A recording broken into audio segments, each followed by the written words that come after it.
sa karon sa dagat mga idol no. Lain na sad ang panahon mga idol, laing timpo mga idol.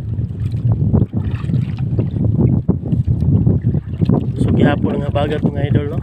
Mga idol nagkakuha no ta mga idol. Bisag kusog ang hangin mga idol, ato lang yung tuson para makapalit og bugas. O gatas ni Mare.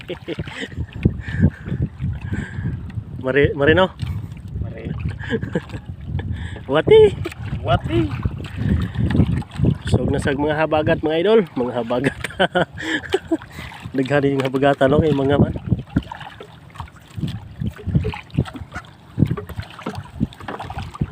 Mga idol, ang atong kuha mga idol. May mga idol. Sagol sagbot. Mga idol. Mga palit na kitag bugas ni mga idol no, ug magasud ana sadta. Ug labas, ug presko nga isda mga idol. Nay daw tang timpo mga idol no. Nagpadong mga idol, malag hinahinay rang hangin ana mga idol.